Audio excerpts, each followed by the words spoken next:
So today I thought I would talk about one of my all-time favorite comic series, which is The League of Extraordinary Gentlemen by Alan Moore. Um, and if you ask me to come up with my 10 favorite comic book stories, at least half of them would be Alan Moore and maybe more. So Alan Moore is by far my all-time favorite comic book writer. In fact, I don't think it's a coincidence that a handful of his stories have been made into big budget, full feature movies. I don't think any other comic book writer even comes close. So I thought I would first show kind of how crazy I am. So my first introduction to the League of Extraordinary Gentlemen was in this book, which is not by DC, but by America's Best Comics, when Alan Moore was kind of on the outs with DC. This I got from a comic book shop, and it is clearly, you can't really see it right here, but there's a lot of damage on this book. Clearly, people had been leafing through it before I purchased it, and of course, me being me, I had to get a hard copy of it, a hardbound version, because I wanted the best version. And so really enjoy this. This is volume 1. No, I'm sorry. This is volume 2. Oh, because the paperback was the only volume 1 I had. And then this came out, which is the Jubilee edition. And this has volumes 1, 2, and 3 in it.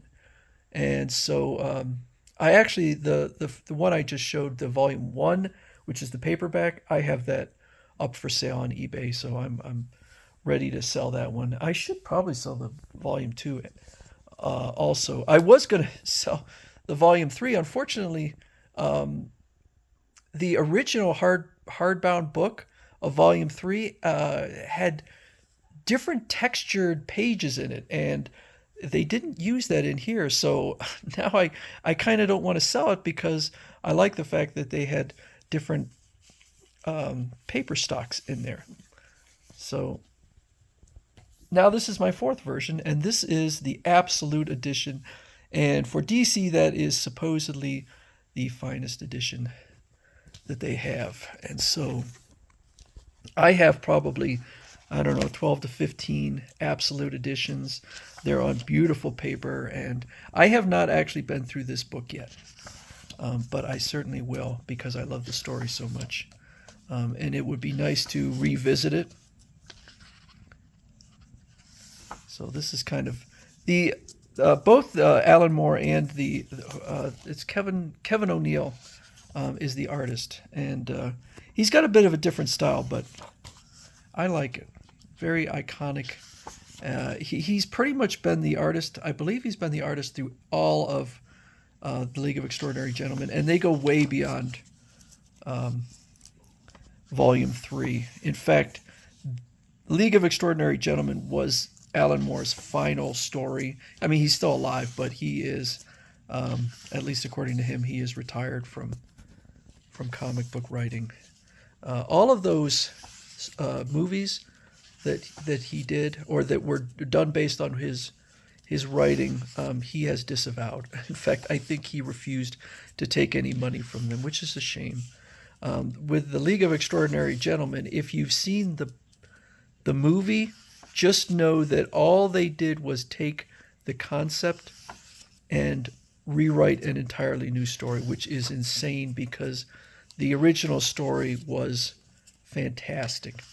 But for whatever reason, they decided not to use the story at all, other than the characters. Even that was slightly changed. For instance, Mina Harkin right there, her backstory is that she was, I guess, because all of these characters are literary characters with kind of almost special powers. It's like the first superpowered team, but not all of them are superpowered. So you have like the Invisible Man, Mina Harkin, that is Captain Nemo, Jekyll and Hyde, and oh gosh, now I'm drawing a blank on his name. That was the one played by Sean Connery. It's on the tip of my tongue. I can't think of it now. Um, in the book, she is, I guess she's from the Dracula book. And I think she was like Dracula's last victim or whatever. Now, you would assume that she would be a vampire, but she's not. She is not a vampire, even though she always wears this neck scarf to hide the bite marks. But she's not a vampire. But she is in the movie. I guess they felt that she was too boring. Why would you have her associated with Dracula unless she was a vampire? So they changed her into a vampire. But I don't think it improved the character at all.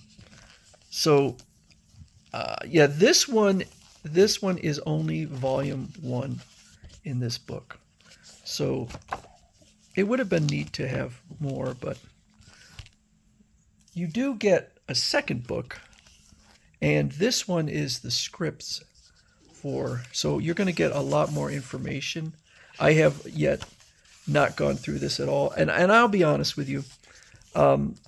With these books, I think much of the appeal is getting to see the artwork blown up like that, because these are big books.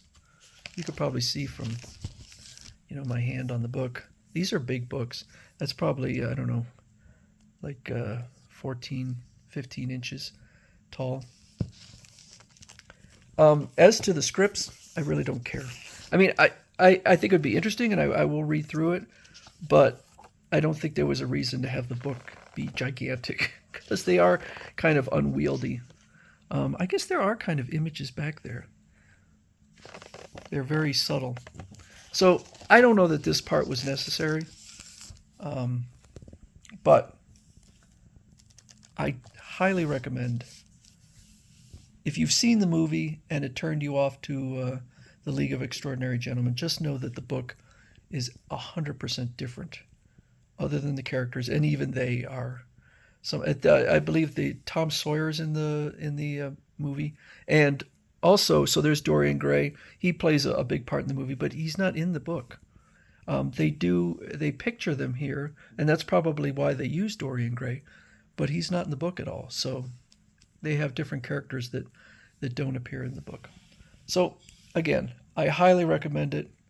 A great read, and there is just a tremendous amount of material that Alan Moore did for the League of Extraordinary Gentlemen, and I don't think any reader has ever taken it up, and I wouldn't suggest a reader should, because I think this is it should be Alan Moore's to play with. So anyway, that's the League of Extraordinary Gentlemen, now owned by DC. Alan Moore tried to distance himself from DC, and then DC just bought up his properties. So I know he doesn't really I don't think he likes DC or Marvel, but that's Alan Moore.